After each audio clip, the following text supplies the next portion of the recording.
All right, so this meeting is being recorded. So Dora, if you don't mind going to the next slide, please.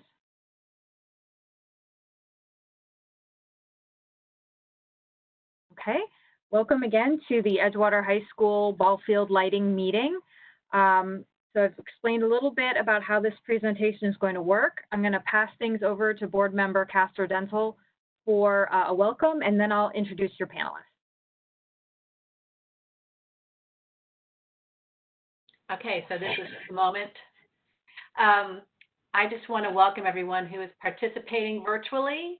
I know we've had this meeting scheduled for March originally, and then things happened in the world, forcing us to then try to wait, see how things turned out, and then we were going to try to do a socially distanced meeting in the cafeteria at Edgewater in June, and realizing that that was just not a safe environment. We have now chosen this virtual platform, and I hope that it will suffice and we'll be able to present to everyone the same information and answer any questions. And I appreciate people taking their time out tonight to join us.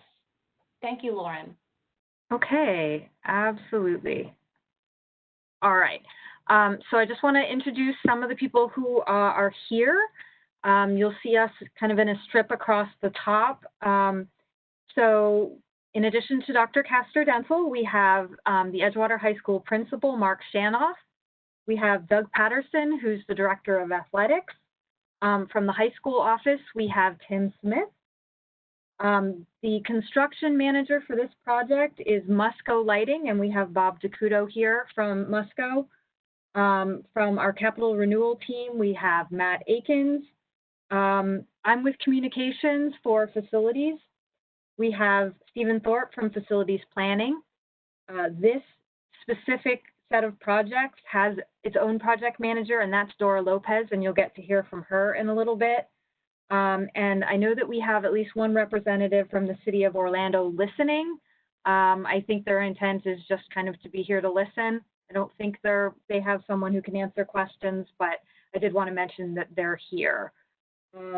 So, pardon me, with that, if we could pass things on to, I believe, Doug, you're next. Thank you, Lauren.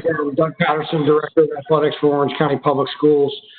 This light project that got underway with a few schools that Dora will touch on later, and potentially bringing lights to Edgewater High School is about equity among all of our campuses, to make sure that all of our students have the same platforms in which to be able to practice and compete. One of the issues that we deal with in Orange County is a transportation concern. We certainly do not want our students driving each other or driving themselves to athletic events. Due to the lack of field trip buses and our buses not being available until 4:30, it's extremely difficult for our athletes and coaches to get to their games in a timely fashion.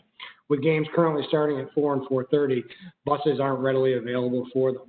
The light project that potentially could come to Edgewater could drastically help that. Students also would not be missing class time with some later games. It will allow for family members as well as community members to more easily be able to attend these games. It will also help our umpires in terms of those individuals who work during the day to better be able to cover our games. So those are a lot of the reasons that Orange County Public Schools is looking to bring lights to campuses such as Edgewater. Thank you. And I will now turn it over to Dora.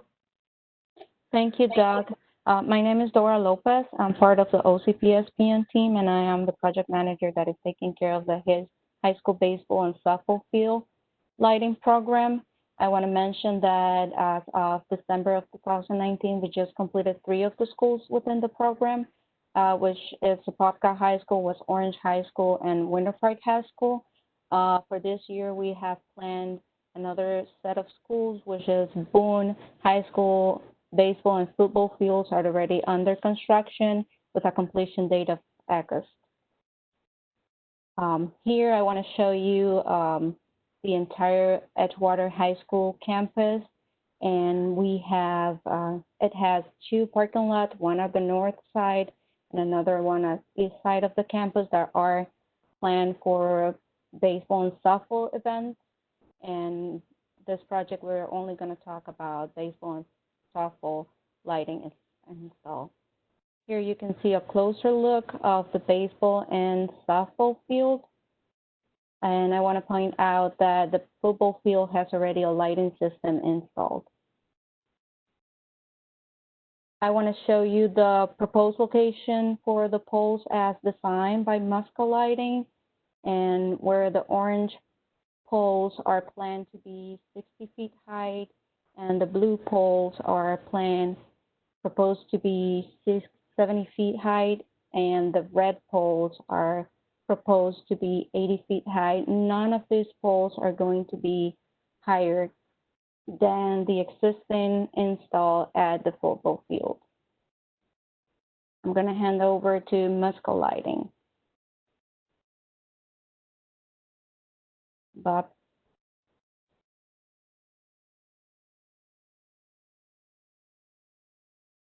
There I am. Sorry about that. Hopefully everyone can hear me now. My name is Bob DeCudo. I'm with Musco Lighting. We are the contractor for sports lighting for Orange County Public Schools. When they asked us to look at this project, the directive that they gave to us was to minimize the impact on the surrounding properties.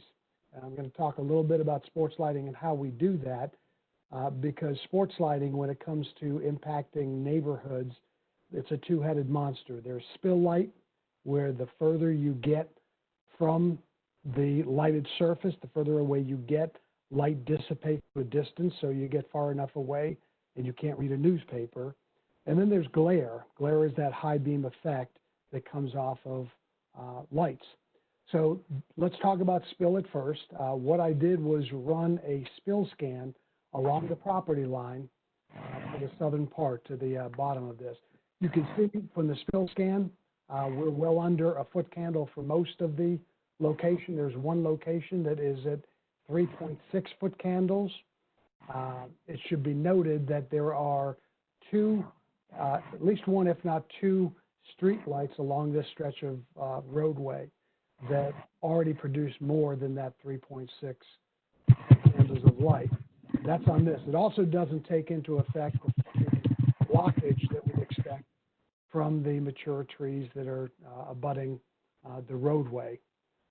So this is on the OCPS side of the road. I also wanted to see what the impact would be on the residential portion of the road. And as you can see along the opposite side of the road, I'm at 0 foot candles, most of it. I think some of it is a half a foot candle, and the high is under 1 foot candle, which is about what you'd measure on a full moon.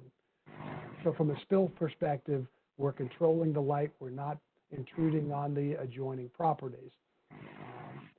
As far as spill is concerned, it's also a very big factor that we've worked on for years. This is our evolution of light control since 1977. Our first fixture had no light control. Nobody did. But over time, we worked on controlling that light, keeping it on the ball fields. It should be noted that the third fixture from the left is 1989, the level 8 fixture. That's what's at your football field currently. It's got an internal visor, or internal insert to redirect some of that glare that was from the reflector, and also an external visor to shield your arc tube. It did a decent job. If you, over to the right, far right, is the fixture that we're proposing for this site. That fixture is on. We're just not looking at the diodes. We've got a long enough visor where you're not able to see the glare source. And I'll show you that on the next slide. This is the evolution of glare control, but with actual lights turned on. We've got a mobile division that will light 50 to 60 college football games a year. They bring these in to augment existing lighting. So you can see the third from the left, what you have at your football field. That's what you're currently looking at on Friday nights. It's got visors. It's a whole lot better than what used to be out there, but it's nowhere near as good as what is currently available. Over to the far right, you see that there's light in that coming out. You see it on the bottom, on the ground. You see it at the top of the pole, but you're not able to see the light source. The next slide, this is a picture of the fixture. And without getting technical, the reason we're able to control that glare is that visor is 4.5 to 5 times longer than the height of the row of diodes. So it's long enough so you're not seeing the light source, which is essential in controlling spilling glare. Not far from where you are, up in Seminole County, there's Boomba Sports Complex. This is a large sports complex that was developed adjacent to the Seminole Orlando International Airport. It's adjacent to one of the southern runways. There is a neighbor that was located right adjacent to this property as well. There's over 1,000 fixtures, over 99 poles, there are 99 poles there. Not one complaint from either the airport or the neighbors, because as you can see, a lot of poles out there, but you can't see the glare. Again, this is from a bird's eye view, home plate. If you're a catcher, you're looking out at not only your lights, but you're looking out at the adjacent lights in the distance, and they're not impacting as far as being able to see that light source. So again, the directive from OCPS was minimize the impact on the properties, and the design that we've put together does exactly that. Dora, I'll turn it back over to you. Thank you, Bob. So I want to talk to you about project timeline. Once if the project gets approved to move forward, OCPS takes about 3 to 4 weeks to issue the purchase order to MUSCO, and then MUSCO put the system into fabrication, which has a duration of 6 to 8 weeks. And after fabrication gets completed, then deliver the system and the materials to the school to start the installation, and that has a duration of 6 weeks. So the total duration of the project, once it gets initiated, if it's approved, it's a total about 4.5 months.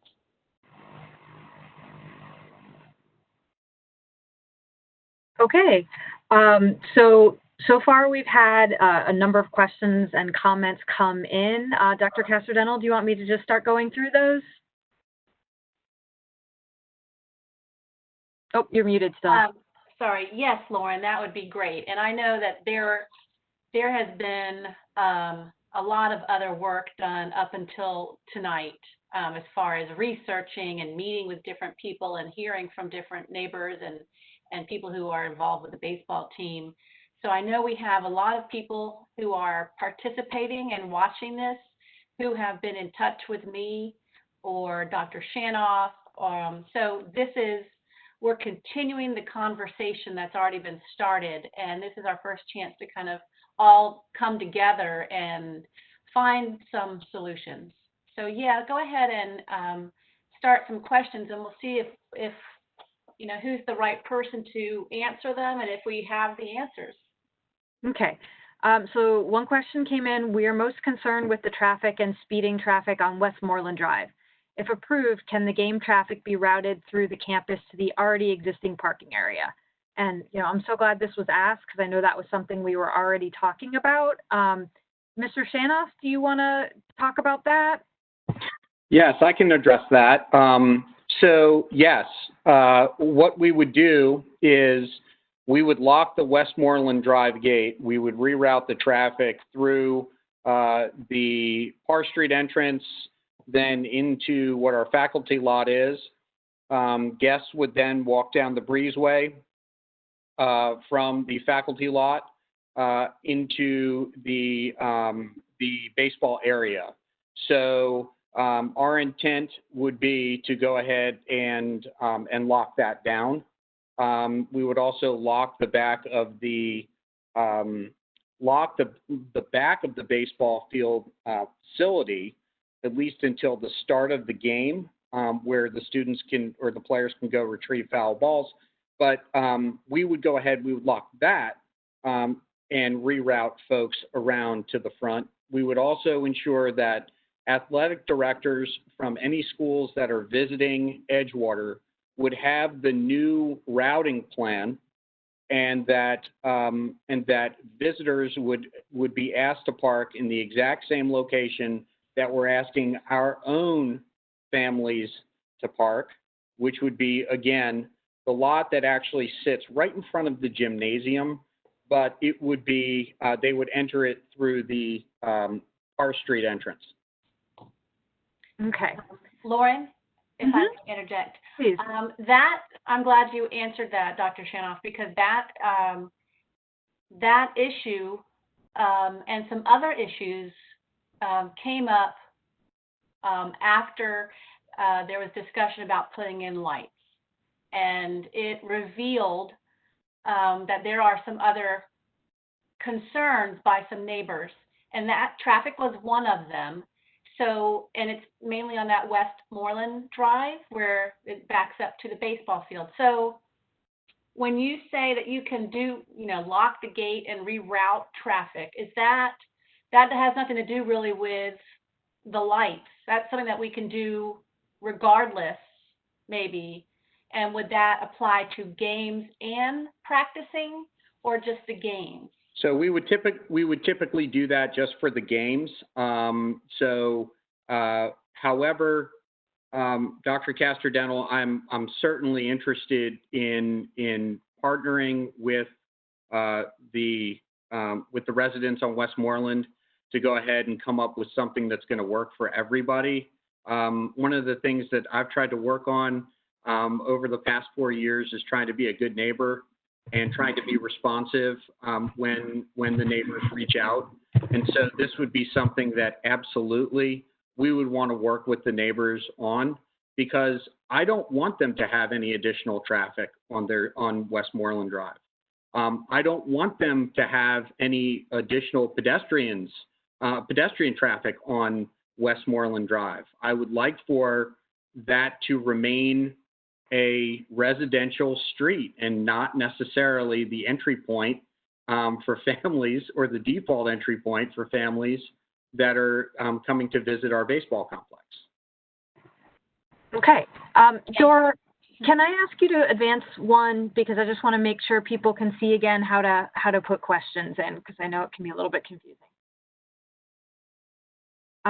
So we have another question. This project, well, it's a comment.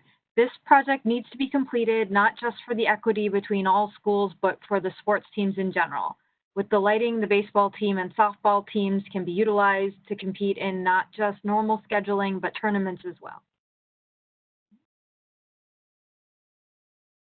Well, that, if I could just address that's a concern. I know that we want to make sure that the baseball and softball teams have the same amenities as other high school baseball teams.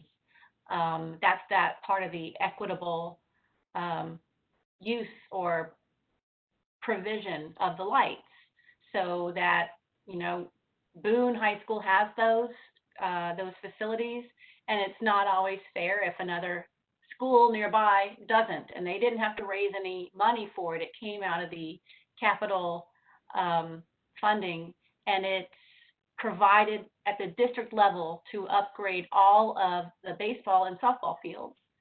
So it does affect our students, and making sure that they have what everyone else has.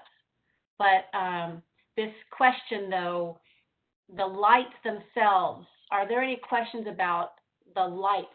Because I know that Mr. Patterson, our athletic director, and Mr. Shanoff, and Lauren, we went to Winter Park High School to see what the lights looked like when, in person, to see how Winter Park High School was utilizing them. And they did look like what you see on those slides. The light is minimal, it's directional, it doesn't have that same glare.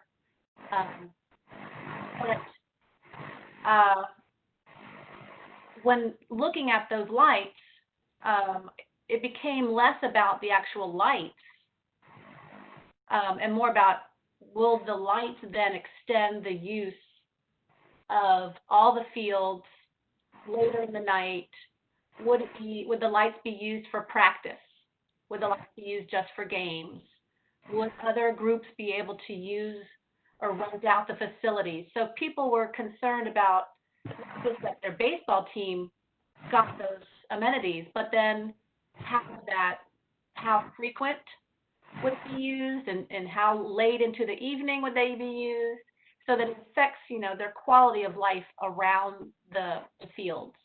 So it may be, I don't know who could address that, like what is the time frame of a game, how frequent, what is it, what would it be like? Yes, Dr. Shannon.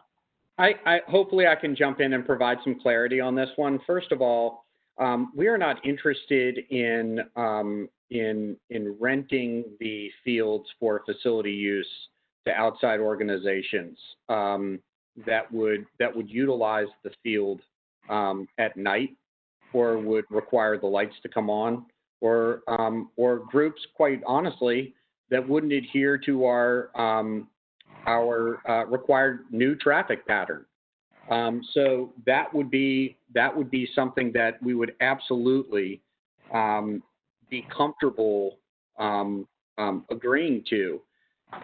What we want to do is we would definitely look at, and what we're really talking about is we're talking about usage of the lights primarily when before daylight savings time.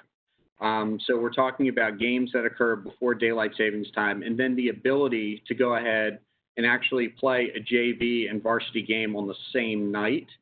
So then we actually have fewer days that we're actually going to be utilizing the facility, but we would have, but we would go ahead and be able to stack the games, and we would be able to start JV at in the afternoon. And then we would be able to, the games typically last about, what, Doug, about 90 minutes, maybe 2 hours at the longest.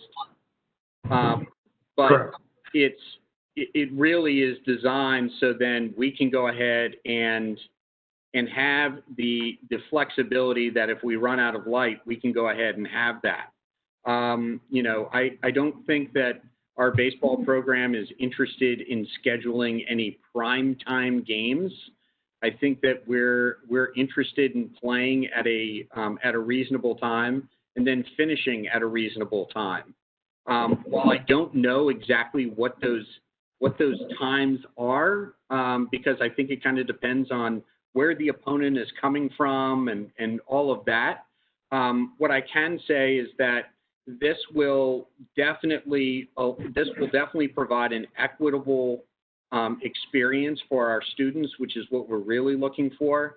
But we can also protect the overall usage of the facility, which may become more attractive to outside groups that are looking to use it because of the lights.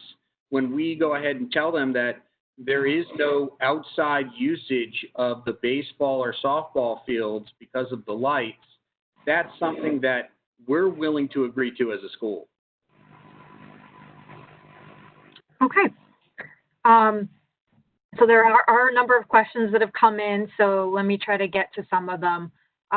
There's a comment saying that there wouldn't be equity because two schools can't have lights. It was described as a covenant with the neighborhoods. I do want to defer to Dr. Smith on this or to Doug Patterson, but my understanding is that the two schools that have those agreements, those came with when the school was built, which doesn't apply to Edgewater. So if someone else could address who's more of a specialist. Doug, if you want to go ahead and then I'll follow up. Sure. Yes, the two schools being referred to, Olympia and Windermere High School, those were built in prior to the schools in existence, from my knowledge of that. So, Lauren, what you just touched on is accurate. Yes, and those schools, of course, are much younger in age than Edgewater High School. So often those ordinances are crafted at the beginning of a school's joining the neighborhood. So they have a much shorter history. The other thing is that the government would have to be involved, or some organization would have to be involved with that to take place. So that's kind of a whole different direction. Here, what we're looking for is, as board member Dr. Castrodeno mentioned, really a great opportunity for equity and a great opportunity for student athletes to have top-rated facility to play baseball. And I think when you look at the overall scope of a season, there's usually a 25-game season, so they're on the road, they're at home, so it's a pretty balanced use of the field. Okay.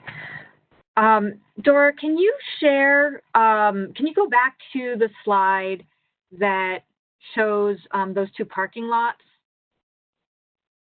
Because there's a comment saying that the parking indicated isn't accurate because there are no parking signs and minimal parking.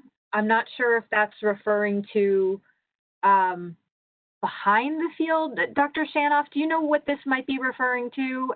And can you explain what the parking situation is?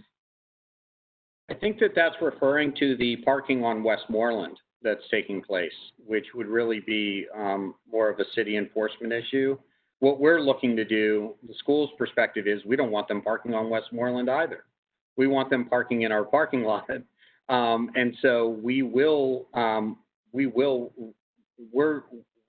to ensure that we have our guests parking in the lot in front of the gymnasium, and it would keep the traffic completely off of Westmoreland altogether. It would keep pedestrian traffic off of Westmoreland, and it would also keep the car traffic off of Westmoreland, and would solve the parking issue. I 100% support the enforcement of the no parking signs that exist on Westmoreland. I think that those cars, in 4 years, I've never parked on Westmoreland because I can't park on Westmoreland. And so I am in full support of the enforcement of the no parking signs on Westmoreland. The best way that we can help that is if we don't give them an egress point to come into our baseball facility through Westmoreland, through the gate at Westmoreland, because then they'll realize that the walk all the way down Westmoreland, down Morey, then on Edgewater into the Parr Street entrance is going to be significantly longer. So there would be a real deterrent there with the gate closed. Okay, and I think, oh, I don't know if someone else was trying to jump in. Can I jump in, Lauren? Yes, please. Dr. Shanoff, since you've been at Edgewater, have you heard from neighbors that parking on Westmoreland was a problem prior to the lights coming on? So no, not specifically. The concerns that I've heard from the residents on Westmoreland have to do with either students that are on Westmoreland during the school day when they're supposed to be in school, which we tend to very, very quickly, or the issues have to do with noise. And so I remember my first year at Edgewater, there were some real issues with the speaker system at the baseball field and the noise that was being projected from those speakers. And so since we have had a new coach, I have not heard, maybe I've heard once from a resident in 3 years about the noise level coming from the baseball field. I know that for our baseball coach, he is all about being a good neighbor and being respectful, and really would like to welcome the folks on Westmoreland if they were ever interested to come to a game and be part of the program.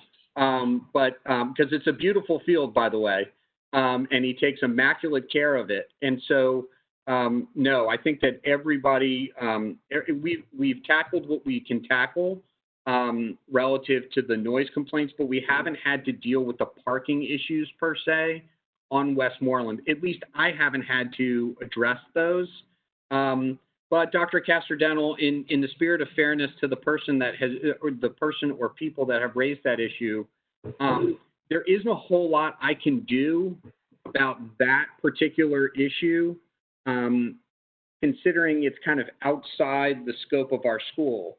So now that I realize that, now that I'm hearing that it's such a large issue, then for us, we really want to take that issue away altogether and lock that gate. Okay. Lauren, real quick, I also spoke with Commissioner Robert Stewart about that. He also said that he had not really heard anything from neighbors about that issue since it's outside the school. And it was encouraging me to share that we can continue to address those issues as new students come through the school and people are learning, that they can contact, I guess, code enforcement, because there currently are no parking signs there. And they can also contact you. And I suggested putting your cell phone up there on the fence so people could call you directly, but I was just kidding. But I want to, for the neighbors who are listening tonight, there are people who want to help with that portion of what we can control. We just have to really get the right people, the principal or Commissioner Stewart, to help you clear that up, because that is, it's not just annoying, but it's a safety concern as well. So lights aside, those are some issues that we need to continue to follow up on. So thank you, Dr. Shanoff. Thank you, Lauren. Okay, and I do want to let the team and the audience know that we do have about 30 questions waiting. So let's try to, I'm trying to group them, as much as I can. But let's see. So let me start to try to get through some of these. There was a question about who would be enforcing the parking, and whether it would be the school. And I think Dr. Shanoff did address that you can certainly let the school know, but if it's off school property, that would be, something that law enforcement or code compliance could help with. But if we're able to, it sounds like we're going to close that fence to push people to having to walk all the way around, that should hopefully help control also. We had someone who said they visited the Boomba complex and they feel like it's pretty different in a different kind of area. I think we could agree on that for sure, but there are a lot more lights on that complex. So I think that Bob was showing it as an example of what it would look like with a very large array. There's a request to share screen. That's not something we can do, but if there's something you'd like Dr. Castor-Dental to see, please feel free to email that to her. There's someone saying that they're concerned because agreements about football field lighting fell apart after a while. Is there someone who has a little history on that, could speak to that, maybe how we can do better?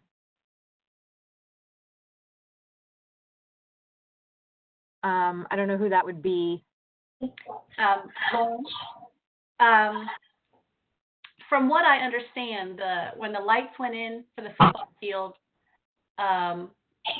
the community was told that they would only be used during football games, but they are reporting that they use them for soccer games, lacrosse, and that there was an understanding with the community that it would only be for football, and for whatever reason, whether it was a turnover of staff and coaches, and then we added lacrosse. I mean, I don't know if we were playing it then.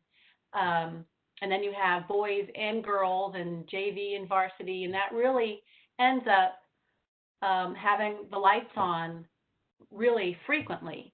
So the community thought they were going to be able to limit them, and then they don't feel like we kept our end of the bargain. And I don't know if it's anyone on this panel tonight who is at fault, but I think that is fueling some of this distrust around when we put lights up on these baseball fields, would we be able to restrict it to just our teams, Edgewater High School teams, and certain times of day and night? I don't know if there is a written agreement that we could even come up with that would satisfy neighbors of the community about those. So that's that concern. They just don't want to add one more night to their lights in the community. Okay. I understand that. And we do have a representative of the legal team who has come on to the panel. And so Dr. Castor-Dental, if that's something that you'd like to be looked into, Okay. you know, whether something could be put in writing, kind of committing to the parameters, like the renting out and that sort of thing, you know, I think that could be looked at. Someone is asking, I'm going to need a little help understanding. They're saying, could gates be closed for all the other non-lighted games as well when the field is rented? And I'm not sure if they're talking about the football field on this one or if they're talking about baseball, because I think they're saying that they would like cars off Westmoreland for that too. Dr. Shanoff?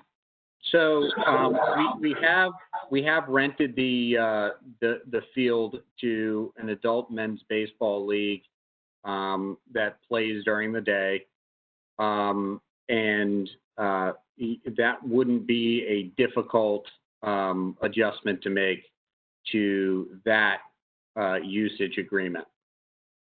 Okay, and I think there's an opportunity perhaps to educate some students, because there's a question saying right now, well, and I don't know if this is the adult players or if this is our players, but it says right now the players move their cars from their designated parking on campus to designated no parking on Preston. So I guess that is referring to students. Yes, so typically what has happened, and this goes back quite a ways, is that yes, that Westmoreland gate has been opened, and then that's where everybody goes to park. So if we go ahead and close that Westmoreland gate and keep it locked, the only time that we would ever utilize it is if we had any heavy equipment come in. Then I think that that's something that we could address. I am sensitive to the fact that it is convenient for the players, and they do carry a significant amount of equipment with them. I would also say that Coach Gerke has done a phenomenal job in renovating the stadium and the facilities within the stadium. So then the students have a dedicated locker area. It's not as nice as it could be, and I probably need to work on that. But I can say that that this would have to be something that we completely change altogether. Okay. Dr. Castor-Dental, this next one I think might be more for you, or maybe it might be for Mr. Patterson. Says, what is the normal process for approval of these projects? They said it seems like the school board just went ahead and approved this without input, and they're concerned that this doesn't feel enough like a discussion. So I know what I can put forward to that is that this is part of the capital budget, which is, you know, a separate budget for projects physically on schools. Dr. Castor-Dental, do you want to take this, or do you want Mr. Patterson to talk about how improvements at the schools are handled? Well, what I know is it came before the board to approve the construction and the equitable distribution of the lights for all fields, and the board voted to approve that process, that we would go ahead and that before they could go ahead and plan for it, we had to approve it. And then we allow the sketch and the schematics to go through, but then there is a community meeting as well, so that there has been no decision. So this still has not been determined, and this community meeting tonight will help shed some light on which direction we need to go. So maybe Doug Patterson can talk about anything else I left out. No, Dr. Casadeno, I would echo exactly what you said. And there were the concerns that I cited in the slide earlier, equity, transportation, some of the concerns that we have with baseball and softball season is a reason for part of the discussion. But in terms of the finer details of the approval process, I can't speak any further to what you spoke of. Okay. Question, what time will lights be out for the fields? Will there be a rule about innings cannot be started after a certain time?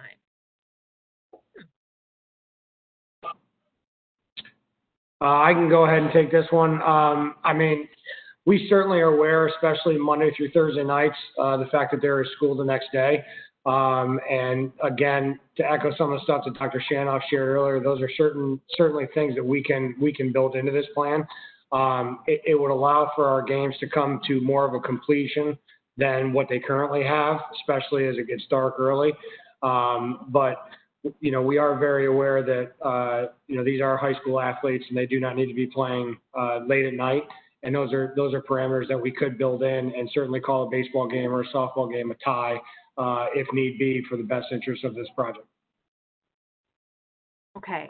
We have a question about how loud will the speakers be? And I don't believe we're actually changing anything about the speaker setup, but I don't know if anyone can speak to how loud that is, but it would not be changing. Yeah, I haven't received any concerns. Again, maybe I've had one since Coach Gerke has come on board, and that's been 1 in 3 years. So they do a good job of monitoring the volume. Okay. And I'm trying to look through the questions because we have some people who haven't had a single question answered yet and some people who've had 5 or 6. So I'm going to try to go so that everyone at least gets their first question answered first. We have a question, is there any basis on which you will not move forward with this project? Are there any limitations that the school district will agree to in writing in order to protect the concerns of the neighbors, which is the impact of the views on Lake Silver? Yeah, okay, which is the impact of the views on Lake Silver. Okay, I think there are kind of 2 pieces here. One is reflection of the water on the water, and I actually was hoping Bob could take that, and then Dr. Casadeno, if I could bounce to you for the rest of the question. Okay. Bob, are you might have to unmute yourself. Yeah, you're muted, Bob. All right. There you go. Okay, now we've got you, Bob. Can you talk about glare or reflection on the water? I can. As far as the glare, again, it has to be glare reflecting off of the water is caused by the arc tube or the LED source is what actually skips off. When we had done the photometric scans, that was taken into account to eliminate that skip off the water. Can you hold your mic up a little bit closer? Yeah, is there? Yeah, again, when we're dealing with spill and glare, both of those have to be factored in, and they were factored in when it comes to the poles that were facing a water source, had enough height on them to be able to direct the light down and not have that skipping effect off of the water. So that was taken into consideration. That's why the mounting heights are what they are. Understood. Okay. And Dr. Casadeno, could you take the part about, the process and what you're looking for here? Sure. So I'm trying to, through these discussions, kind of tease out the different issues. So this decision needs to be based on just the lights. And then in the process of figuring out, do we put lights in, we've uncovered a lot of other concerns. So I'm trying to address all those other concerns and then try to then see if we can reroute the traffic and if we can limit the use of the fields and put restrictions on for how late the lights are on, how often, and if we can find enough ways to define the use so that we minimize the impact while still allowing our students to benefit that's my goal. And I know that we can create a legal binding document that the residents can also be aware of and can use to share, as you know, whenever there's a change in administration or baseball or softball coaches, so that there is a historical document that they can refer to, so that they know these are the solutions that have already been derived. So if we can get to that point, that's going to be how we make that decision. But right now, I know that Dr. Shanoff and the district is trying to come up with some solutions that actually work, not just that we're saying will fix the traffic, but we're really looking for ways to do that. And there's not a set process other than, can we make it better? So if we can make it better, then I think that's how we move forward. And this might not be the last conversation. We may still have to have some follow-up conversations. Okay. There's another question. They're saying they currently play loud music during practices in between innings. With 2 games the same day, will we get a double dose of noise for 6 hours? Is there anything we can do about addressing that concern? Again, the noise complaints that are recent, that is news to me. I know that anytime I've ever had to talk to our sound folks in the football booth because a neighbor has reached out to me, we've been able to go ahead and adjust that. So really, it's more along the lines of allow me, please, to be responsive, and I will definitely be responsive. You know, I'm pretty addicted to my email, which is not a good thing, but maybe it is a good thing in this particular case because I'm able to respond to those concerns pretty quickly when they're provided to me. Okay. And Dr. Castrodeno, there are a couple requests that for people that they want to speak. I know we've got a number of questions to get through. You know, I don't know if you want to do that. I'm not sure what would be fairest to everybody, but I did just want to put that out there that there have been some requests that people want to be able to give a verbal statement. Lauren, if they give a verbal statement, can I recommend a time limit? Yeah, absolutely. I don't know what that would be, but just give them an amount of time to stand by. Yeah, absolutely. You know, I know that for board meetings, you limit it to 3 minutes. So I think that would be pretty standard if that's what you wanted to do. Okay. I do want to make sure we get to people who haven't been able to ask anything yet, though. So we have a comment that equity between schools is understood, but the siting of each of the schools is not the same. You know, this is a very old community. I think that's one of the reasons we showed that, you know, Winter Park and Boone are getting these, because they're actually cited really similarly to Edgewater. But I don't know if Doug Patterson or Dr. Castrodeno, if you wanted to comment at all on that. There's really nothing that we can do to change the siting of the schools. I know that Winter Park plays in the back of their campus, and there are neighbors around. There isn't reflection from a lake. So not everything is going to be equal. So equity is just doing the best we can and making sure that we are providing similar facilities. So. Okay. There are a number of comments that are repeats of previous comments, you know, about broken promises. Someone is saying that when they call the school about parking, they're referred to the city police. And I mean, that makes sense because the school can't ticket cars on the road. If it's a student, you know, they could certainly talk to the student about it. Someone is asking what gate we're talking about locking. Would that be on the next slide, Dora, can you jump ahead one slide for the real close-up?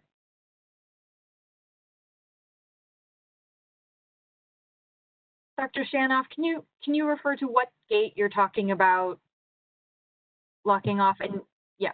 Yeah. So you see that there's a rectangular bubble that says gate access to existing school parking. Yes, and you see yes. We're currently where the cursor is. So at this point, yes, that's the Westmoreland gate that we're referring to. And then also, if you slide a little bit to the right field side, just on the other side of home plate, so like where the dugout would be on the right field side, so our home dugout, there is one that's right behind the press box. So the white square that is right there, so behind it, there's another gate that we typically leave open so then we can retrieve foul balls during the course of the game. We would lock that until the game began. So then, and that wouldn't be an access point. So that would be something that we would need to, that's something that we can work into our athletic handbook and our athletic protocols, make sure that that doesn't happen. Okay. There's a Dr. Castellano, were you trying to say something? No? Okay. No. All right. There's a comment that the police aren't coming when they're called. Unfortunately, that's not something that, we can really, that's not something the school district really controls. Someone asked how COVID affects the timeline. It doesn't. Construction has continued throughout the last number of months. Really, the thing that affected the timing the most was being able to have this meeting. We wanted to have it a number of months ago, and because of COVID, we weren't able to. And so that's why we went to this format. Okay, someone has asked about parking on the Edgewater Grassy area near the tennis courts. Dr. Shanoff, help me out. I'm not sure what that's referring to. So there is an area of grass that is between the road that comes in off the Westmoreland gate and our tennis courts where people tend to park for baseball games. Again, that wouldn't be accessible because we would be locking the Westmoreland gate. Okay. There's a comment, this doesn't need to be addressed right now, but can you please also keep watch on the gate on the south side of the school open to North Westmoreland? It is in bad repair and students wander the neighborhood during school hours. Some park for football. Thanks. Lauren, I can address that. There's a project that's currently in the works that's going to solve that problem soon. Okay. Someone asked, if we make an agreement now, how can you make sure that it's upheld? I think that's why we're talking about, putting it in writing and making it a legal document. Dr. Castellano, I don't know if you want to add more to that. No, that's part of the issue here is that there was an understanding or a memo. It wasn't I don't know if it says binding, but it's not just going to be a legal document, but it's going to require education, maybe put, like Dr. Shanoff said, putting it in the procedural handbook, putting it in other places, not just letting some people have that information, putting it in for whoever the coaches are that come on. And it's going to be, you're going to have to change the culture of how people are used to dealing with the baseball field and softball field. So I think that's an important part, not just the putting it in writing, but actually showing people how to actually implement it. And it looks like Dr. Shanoff wants to add to that. Lauren, yes, the only thing that would preclude us from locking that gate is if we were expecting EMS or the fire department. In that case, certainly we would need to be opening up that gate. But as far as I'm concerned, if that caveat can be written into the agreement that, EMS and any sort of emergency vehicle that might need to access that entry point should have access to that entry point and might require us to unlock it. Okay, and we've got another comment saying that the speakers are being turned up too loud. There's a question, if you close the Preston gate, where will the opposing team buses park? And then let me add on another question so we can just tackle them together. Why can't they play at Ben White Raceway ballpark area? One field could be converted to baseball and there'd be plenty of buses available. So we could tackle that together. So Lauren, I can go ahead and probably tackle both of them. Visitors would be asked to park same place that we're asking everybody else to park, in front of our gymnasium. So that would solve that issue. We run into another equity issue when we start charging students with finding their own transportation to off-site practice areas that when we actually have our own field on campus. So I appreciate the fact that offers have been made to move our athletic facilities off campus, but we have existing athletic facilities on campus, and it really does come down to equity for our kids and safety of our kids to maintain the usage of the facilities that we have on campus. Okay. At this point, I think the rest of the questions are all repeating previous questions or comments about past agreements. So I do want to open up to allow some folks to speak who specifically asked to speak. The first one who asked is Charles Cook. So let me do that. Okay, Charles. Charles, can you try speaking? Charles, are you out there? Because you're unmuted. Charles, I'm not getting anything from you. Charles, if you want to try to call in or connect a different way, we can definitely hear from you. But at this point, we're not getting anything, and you are unmuted. So I'll leave you unmuted.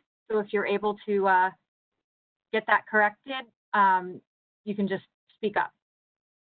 Okay, Ron McNichol also asked to speak. Ron, are you there? Yes, I'm here. Okay, Ron. It's 6:30, so go for it, make your comment, and I'll let you know when 3 minutes has passed. Okay, well, just real quick, that Grassy area that they were talking about is currently a designated no parking area by the Orlando Fire Marshal, but that is abused constantly during the football games. Other opposing buses park in there, the band equipment and stuff parks in there. So are you able to also lock that during the football games and also cut all that traffic down? I don't know what you guys would do if you had a fire and the fire marshal actually had to need to get to one of the back end of those buildings during a football game, or if the baseball team were parked there. Either way, it's a huge problem. Okay, Ron, do you want someone to answer that? Yeah, okay. Dr. Shanoff would be fine. Those gates are actually locked after the visitor bus comes in. However, that's absolutely something that we can look at. Right now I'm focused on baseball, but if we need to go ahead and look at our standard operating procedure for other athletic events, certainly I'd be open to that discussion. Yeah, they pulled the gate closed, but it's not locked, and people still go in and out. Okay, sounds like it's something we need to take a look at. And I also did get a message from the OCPS attorney who did say that if any legal agreement were put together, it would need to go before the whole board. Okay, Ron, does that cover what you wanted to say? Well, yeah, it's just that we all need to be neighbors. I've lived there for a long, long time. And like I say, the mitigation issues that came up during the football thing fell apart really quickly afterwards. And even the field, some of the trees that were put in there, Glenda Hood agreed to, they put some of the trees in there. Someone from the baseball team just decided there wasn't enough air getting through to the baseball field and cut down 2 of the 4 trees. They were just gone. So that's our concern, is that there is no continuity. If the principal changes, the baseball coaches changes, the continuity is gone, and then the neighborhood is right back where it was before all the mitigation efforts started before. So that's why there's not a lot of trust and belief in what we're hearing about what we're going to do now. I believe what's being said is true, but how do we guarantee that that moves forward? Who briefs the next person in, the next principal? Who briefs the next coach coming in? And the coach has plenty of control over his kids.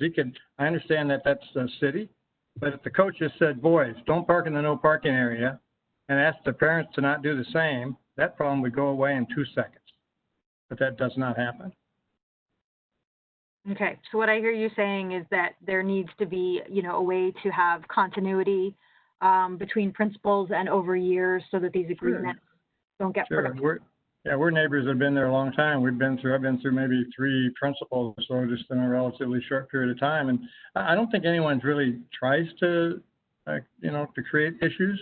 But I think other people, when they're coming into our neighborhood, they don't have the same regard for our neighborhood that they have for their own neighborhood when they're there. And that's the basic issue. And without the protection from you guys, the city's the one that put all those no parking signs there when the school was built to protect us. Well, that doesn't happen. And one time I went over to warn one of the baseball team when a game was playing, because I knew one of the neighbors had called the police. And this is ridiculous, but this is what happened. So I went over and said, hey, I know one of the neighbors will call the police to come ticket the cars. You might want to do your people a favor and tell them you might want to move the cars for the police to come, because nobody wants to get a ticket. And the response I got was, nothing's going to happen. Nothing will happen. And lo and behold, she was right. Police never showed up, and they never, ever show up and ticket cars during a baseball game. So. No, thank you for sharing that. There you are. Okay, and I just heard from Charles Cook that he is on the line called in, and I want to try to see if I can. I'm trying to figure out how to get you on, Charles. If you could message me with what your call-in number is, I think I'll be able to, it should say something like call-in user 11, something like that. So if you could tell me what it's showing you, if it's telling you what call-in user you are, we'll get it figured out. But I just want to let everyone know that we're working on getting him on. The next person to request to speak is Eric Weipert. Eric, can you try to say hello? Yes, take him. Eric, is that you? I'm here. Can you hear me? Yes, go ahead. Okay. Yeah, I've expressed my views a couple times just through a few emails, and it just feels like this project was approved, budgeted, moving forward, and then neighbors found out about it, and maybe there's been a little bit of the brakes put on, but not a lot. And I think most of us feel like this just happened without any of us knowing. And now this is a one-sided conversation with a bunch of people that are able to talk that obviously support the lights, and a bunch of us that aren't able to speak that have concerns. And I have all the same concerns, that it just seems like this is a huge waste of money right now. There's obviously a lot of other things that you guys should be discussing, and it seems like the money could be used in a lot of other ways. And I think I have the same concerns that everybody else does, that we can put an agreement in place and we can come to an agreement with 30 different things that we all agree to, but when those are violated, there's no one for us to call. No one. And I've dealt with that. You can offer cell phone numbers, but that never works. So I think most of us feel like this was done behind our backs, and this is not really a discussion. Dr. Castrodental? You just need to unmute yourself. Yeah. Yeah, thank you. Eric, right? I apologize if you feel that way. I know that the board approved lights in general as one of many equitable allocations for our sports programs, and it may have fallen through in the transition from one board member to another. There's another part of this no continuity issue, but as soon it was brought to my attention by the former board member, Nancy Robinson, she was the one who said this is an issue and this is going to be contentious because it's not just a matter of the lights, and we need to learn. You need to learn more. You need to be in more conversations. So there is no effort to push these through. I know that the allocation was made, and that's all that's been done. We have not put in a purchase order for these lights. I know that someone, I think it was Mr. Cook, I could be wrong, discovered that the lights might be going in because he saw someone digging a hole. But that's all I know that. But I heard about it from Ms. Robbins.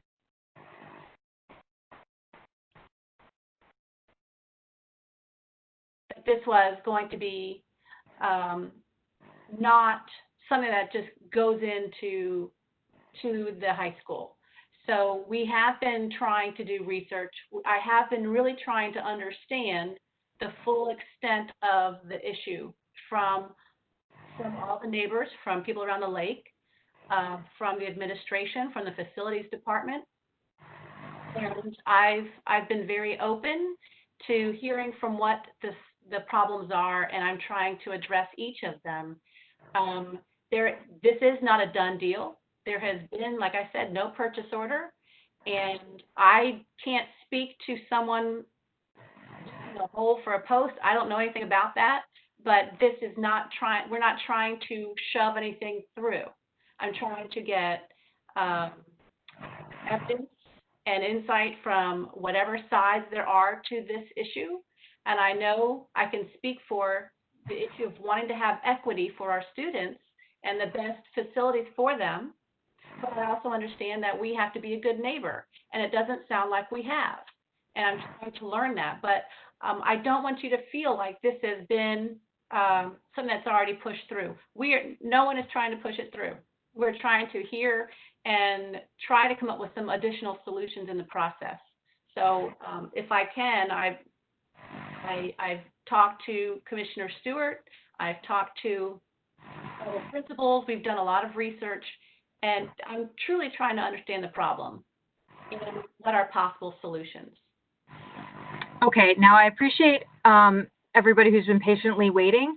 I think I figured out how to unmute Mr. Cook. So what I'd like to do, since he's been waiting quite a while, is do Mr. Cook and then Allison Yurko, who's an attorney representing, I know, some of the neighbors, and then Michael McGahee. So that's the order I'm looking at. So let's see. Lauren, Charles? are you there? Yes. Are you there? Is that you, Charles? Okay. Okay. Yes. And Thank you for your patience. Okay. Could you allow me to share my screen? Just that little thing down at the bottom on the left. I am not aware if that's. I don't believe that's something I can do. Okay. Okay. So what I can't show you, this is really disappointing because I'd like to show you. You've addressed the gate closure issue. So I have pictures of issues with parking over the years. And again, we go back to 1991 with covenants not upheld from the lighting of the football field, from the usage of the football field. We go back to 2008 with the Municipal Planning Board's approval of the school, citing a number of code enforcement violations that would be addressed that haven't been. Commissioner Stewart told us there hadn't been complaints to code enforcement because it happens in the afternoon and normally after 5. So, this is like having someone, there's no way to write it up. We don't all know your phone number, Mr. Chernoff, and actually it has gotten worse in your tenure than it was before in terms of the noise and the lack of response from the school, and including during the day. Looking at this, Ron outlined the landscape barriers that have just been ripped out or cut down. The pole heights go to 80 feet. On directly lakefront is 60 to 70 feet. Those exceed by 4 times or more city code. The foot candles, and the measurement is actually on Edgewater's property, not ours. I understand why the lighting person did it, both. But that goes up to 3.9, and the minimum per code, or the maximum per code is per 5. So I think as I'm getting my phone has gone to sleep, I would be concerned about equity for the neighborhoods. We've actually driven to almost all the other schools you've referenced, and there's nothing like what we have here from a proximity to the school. In 1999, Dr. Blazewicz, quote, "The Edgewater campus, as it is situated, will never be able to have lights on campus softball and baseball complex. It would be an imposition to our adjoining neighborhoods."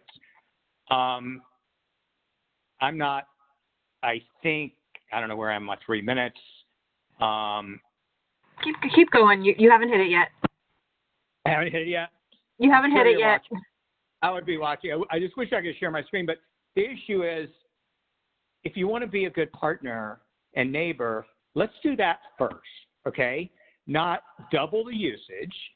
I can't imagine what it would look like to someone who has an east-facing home at sunset to now have that as part of their view, much less in the daytime. They're huge. We had a graphic artist and photographer give us some idea of what it would look like, and they're almost as tall as the cell tower that's there. So, and Dr. Castrodental, I do want to recognize, thank you for getting on a call with us as soon as I became involved and hearing our concerns. But from that time forward, in all of our addressing our concerns, I do not feel like we're being heard. I do feel like this is being railroaded. I saw an email from someone at OCPS, subject title, construction kickoff, not a community input meeting, a construction kickoff meeting. And I can forward you a copy of that email if you'd like. So it appears that staff at OCPS, that says I'm up, my time's up. So thank you. Okay. And Charles, if there's if like one of our slides kind of shows sort of what you're looking for, let me know and I can bring it up. But we can circle back around. That would be great. Okay. If you go to the ones that the lighting person referenced, which there's 2. There's the one with the poles, and then there's the one with the there's separate foot candles. So I think it's 1, 2, 3, 4, 5, 6. Okay, so that's the foot candle one. And if you look at there, per code, the foot candle measure on that line, which is, I'm not even sure that's I'm not even sure that's the property line. I think the property line is actually a little closer and it would be higher. But you see, those cannot be above 0.5. And right there, right in front of our driveway is 3.9. And then to the right, you're looking at the Hepners who have excessive foot candle both on the front and the side because they have fields on both sides of them. On the next one, or the previous one, I think it was the previous one on the poles. Or can you go back one? Nah. Sorry, I haven't. I thought I'd memorized it. So there we go. So here we have the height, and so we went through and like put the height just so we could be absolutely sure. So the red, you have an 80-foot pole that is 15 feet from my driveway. You know, this neighborhood was here. It was started before Edgewater was built. So the timing of when we were here, to me, is irrelevant. I don't understand. I guess this is a question. I would really like this. I think OCPS has some sort of exemption from code. So what does that mean? And why would the city have to approve it? And why would you ask for it? Why would you ask for something more than 4 times code to put right 15 feet from my driveway? And please don't answer equity, okay? Yeah, Charles, and I wanted to give you extra time because of the whole thing with the slides. So Stephen Thorpe, can you explain what the process is for this city-wise? And then I really want to get to Allison Yurko and Michael McGahee, and there also were some other questions that came in the Q&A that I want to hit. Sure. So I would not say that we have an exemption from city code. We do not pull permits from the city for anything that gets constructed. That's through our building code compliance office, which deals with state reviewed to state regulations. But for certain things, we do have to get approvals from the city, such as zoning approvals, land use decisions, some certain administrative reviews, which this request itself would become an administrative review. So we have not submitted that to the city yet. We're definitely waiting to see what the discussion would be with the residents, with the community, and perhaps tweak the plans that we do have currently before that was submitted. That's been the big discussion before that we would have this before that gets done. And that's why we're definitely here with you to discuss this. So it's not that we have any exemptions. We still have to meet certain requirements of city code and submit applications for something such as this. Now, as far as the lighting standards themselves, we'd have to take a look at that. As far as I'm aware, we're meeting code, but if there's something in particular that it's not correct, we definitely, our program manager and our lighting consultant take a look at that and make adjustments as necessary. Okay. Allison Yurko, can you try to speak? Yes. Can you hear me? Yes. Sorry for the long wait, but please do go ahead. Thank you. I appreciate it. I'm Allison Yurko. I'm the land use attorney. I represent a number of the neighbors. They are in the same subdivision, the DeLay subdivision, which is the 1947 plat that you all have platted over when you built the campus and closed the roads for. And that is part of the reason why Westmoreland is jammed up as a parking lot, with all due respect. The Edgewater High School came in 1951 after this subdivision was platted. And I only just give you that as a frame of reference. We've been dealing with this issue, since 1991. There was a conditional use permit that allowed the football field to have lights. There were 23 conditions of approval. About 5 or 6 of them have been continuously violated. That was recognized in the 2008 minutes when the city came in, when the OCPS came in for their 61-acre master plan. And that is something we absolutely need to address. And I'm delighted that the Musco gentleman can provide lights that will comply with the condition of no spillover, because I think at a minimum, you need to replace the Edgewater football lights with the proper lights to meet those conditions. We've heard about the 1999 conversion of Ben White Raceway into Trotters Park, which is a 100-acre park. And at that time, Edgewater High School recognized they would never have lighted football and baseball fields and asked to use the fields over there. We do know that there are 4 lighted fields that are contemplated by the special plan. We do know that your code, the city comprehensive plan, and the interlocal all require a co-location of facilities like this, which is the model that you have at Windermere High School, which is 2 miles away. And that is a legal obligation that is out there.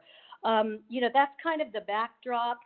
We know that in 2008, when the master plan was approved, that Preston Avenue was vacated. There was never any vacation of the common law implied easement that some of these residents have. I just put that out there because there's a question in my mind whether you even have clear title for that 1.67 acres of Preston Avenue.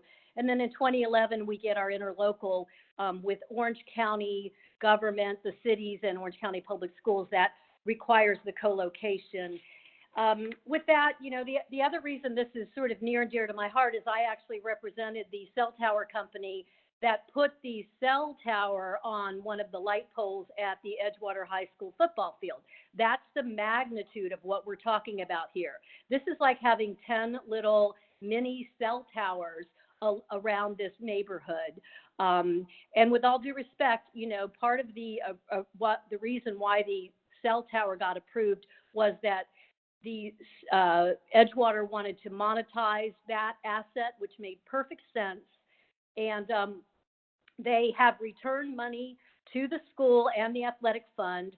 And, we have heard some discussion about if that is what is going on here, why would you, just rent the fields out, which, again, they're saying they're not going to do, but there's no precedent that would be enforced Why wouldn't you sell off the softball field? You'd have a multi-million-dollar asset right there that you could use to help with the home field at Trotters, which is what you're supposed to do anyway. You could have vans to transport the kids. You wouldn't be violating the code and the residential area, and you probably have about $1 million to spare. So with all due respect, I think you're shortchanging the kids by doing this, not to mention terrorizing the neighborhood. You talk about safety, and yet I think it's been made very clear our residents can never get an emergency vehicle truck through Westmoreland because of the parking problem. And that's been an ongoing issue. We know that in 2000, when OCPS made an application for this lighting, which they later withdrew. Yes? Allison, just want to let you know you're over time. So if you don't mind just wrapping up what you're saying. Well, with all due respect, may I have another 3 minutes, because I have about 4 other people I'm representing, and this was billed to us as a community meeting, and we had a reasonable expectation that we would have meaningful participation. May I, Dr. Dentel, may I have additional 3 minutes to finish, please? Or we could take another 3 minutes after others have had a chance to speak. Dr. Castro-Dentel, how do you want to? Maybe 3 more minutes. I appreciate that. Thank you. Okay. Yeah, we talk about safety. You know, we can't get emergency vehicles through Westmoreland because Westmoreland is a parking lot currently for the fields, which again, from the last application, we know the fields will double in usage. We know that this property is in the Wekiva River overlay zone, so you have heightened drainage requirements. There is already a huge drainage mess as exists now, and that is only going to get worse with the additional parking and use of the fields. We know that an environmental assessment will need to be done. There already is contamination that was revealed the last time you did this. So there's a real heightened scrutiny with the overlay protection.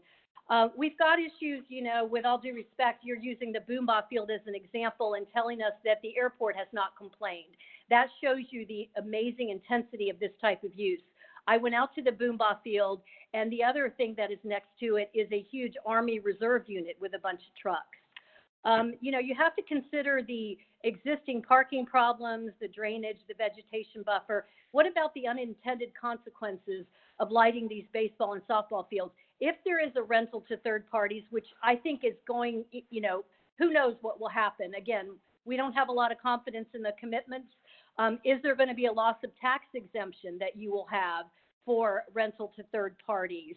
What about the additional staff that you're going to need to address campus security problems that come with nighttime commercial activities? You know, the campus needs to be ungated if you want to have proper parking, so you're going to be opening up your whole campus to nighttime activities. What about the commercialization of your concession stand and your tables and everything else? If we're doubling the usage of the fields, then we're effectively creating a commercial enterprise in the middle of this neighborhood.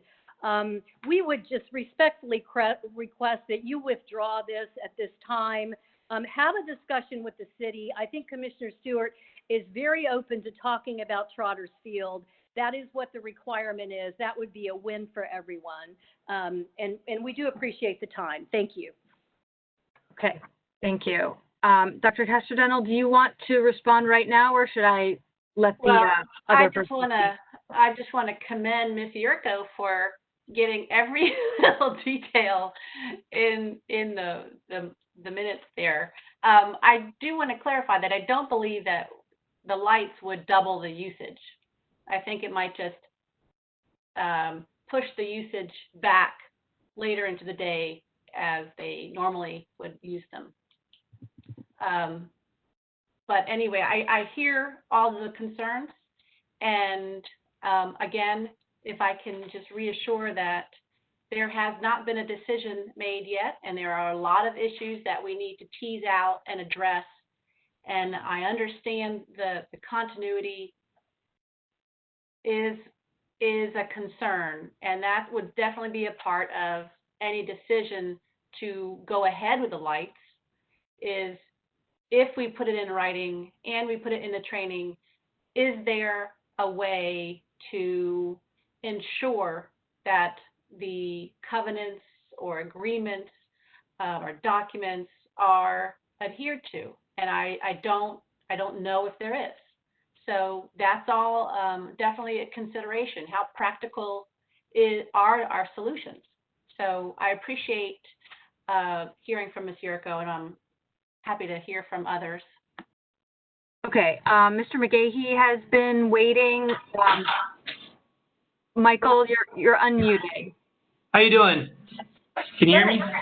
We can hear you. As somebody who has played baseball on that field in 1985 through 88, all the people that have been talking about what's going on in Westmoreland has been something that's been an issue ever since I played baseball there. The biggest thing when I start talking about equity is, I'll give you an example. In 1988, we played for the district title for Orange County, and we didn't have lights to play or practice on. We went up against Osceola on a baseball field where the Houston Astros used to play in Kissimmee. It was a nighttime game that started 7 o'clock at night, and we were playing in darkness with light poles. Nobody was used to that. So, like I said, the ongoing parking issues, the safety issues, people are talking about emergency vehicles not being able to get down to their houses. It hasn't changed. There's no difference in it. But the difference is we need to make sure we take the time to utilize the ability to equify everything. The people that live around Edgewater High School, it's a high school. Football's been playing there with lights on, same kind of noise, same kind of lighting. The lighting that's been presented here today is actually going to be more focused, so you won't have that lighting. If people are talking about the congestion due to parking, I think Dr. Shanoff has already talked about it and put it to rest. People are going to have to park on campus and walk down the breezeways to get to the ball game. That's going to be well controlled. So if you're talking about lighting, not a problem. Talking about parking, taken care of. I think it said 100%. This should be a go to make sure lighting is taken care of at Edgewater High School, one of the 2 oldest high schools in the city or the county. Needs to be brought up to date and have it taken care of. That's really pretty much what I wanted to say.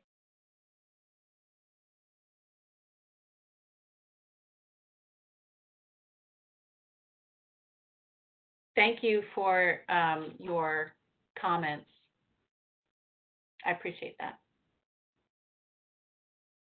Okay, excellent. There were a couple questions that came in while people were speaking. So let me just address those. Can the gate be kept locked during football games also, was the question. Dr. Shanoff? You're still muted. That's definitely something we would look at. Yes, I mean the message is resonating loud and clear with me that we need to do a better job, and so I'm interested in working with the neighbors to keep things quiet on their street. I feel badly that folks don't feel I've been responsive. I feel like I have. I'm responding to one email now. At this point, I would say that we want to do what we can do to be a good neighbor. And clearly, I'm hearing from the residents that they haven't been heard. They feel like maybe I hear that there hasn't been a good working relationship with the school. I've been there for 4 years. I'm ready to go ahead and get to work to change that. I hope that you take that as an honest invitation to go ahead and really have some meaningful dialogue about what works best for the school, what works best for the neighborhood, and really start to think about win-win. Okay. There's another question. Why are you saying it's not a done deal? What is the process to confirm or kill this initiative? Students are having to drive too long distances to be able to play games at other locations when daylight is not available. It isn't safe for the student body. Dr. Castor-Dentel, do you have, and I'm not trying to put you on the spot, but do you have thoughts on what next steps might be?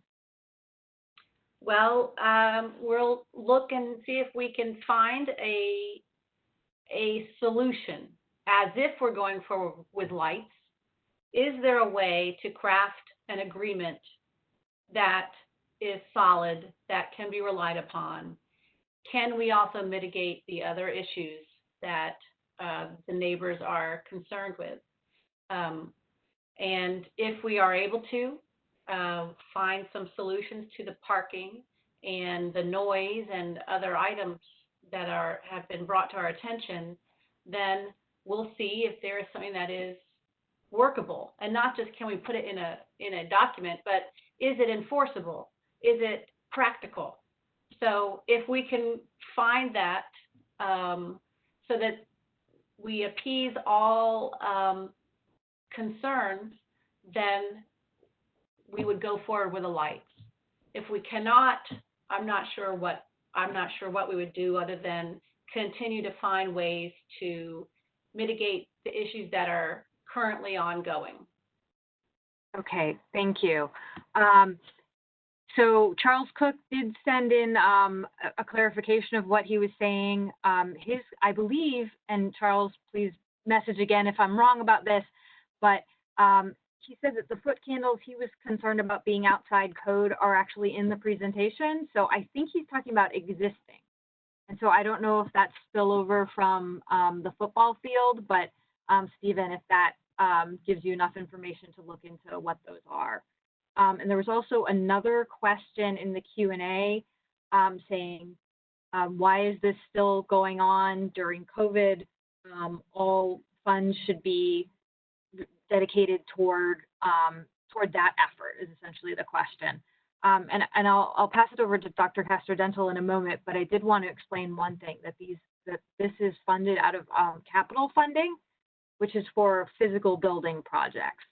And I did check this with budget before we came on today because I knew this would be a question we'd be getting. And they did confirm that these funds can't be used for things like face shields or dividers or that sort of thing. Those sorts of costs are considered operational.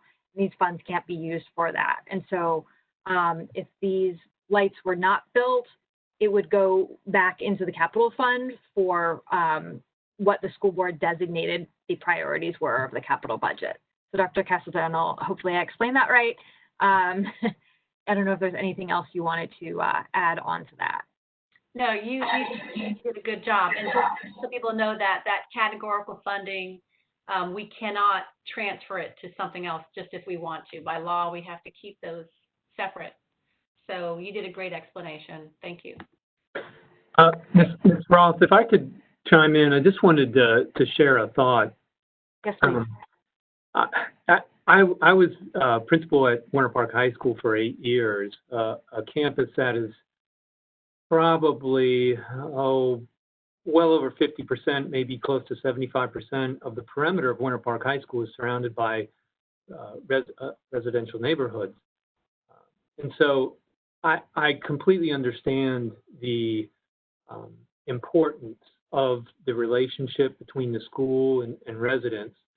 And I just want to take a moment to draw attention to something we heard this evening.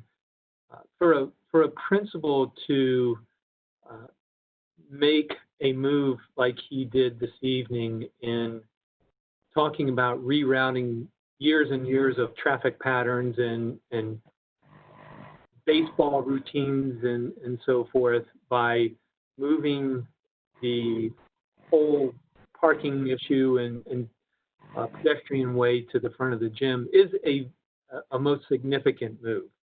And I just want to tip my hat to Dr. Shanoff because I really do think he has shown good effort to work with the neighborhood, with residents. That's a big move that he made tonight, and he's going to have to explain that to his baseball coach and to his baseball players that we have a significant change. And the reason we're doing that is because we want to be good neighbors, because we do want to have a great relationship, and it's a great modeling for our young people too, that sometimes we give up things to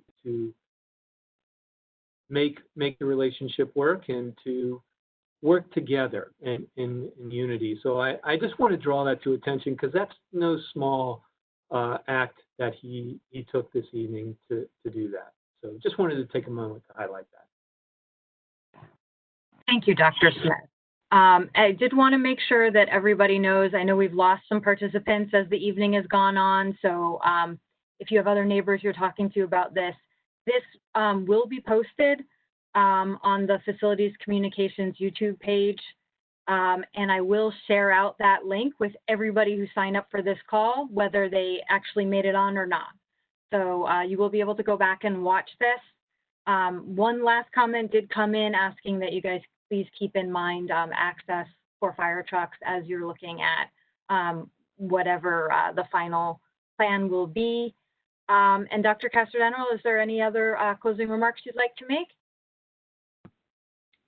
Sure. Thank you, Lauren. I just want to thank all of the people who have reached out to me, sent me emails. I read them. I try to think about what we can do to solve the issues, whether it's regarding the lights or not. And I want to invite you to continue reaching out to me. I have not, and I haven't heard if there is a strict deadline to make this decision, but if there are ongoing communications or conversations, please reach out to me. My email is karen.castrodental@ocps.net.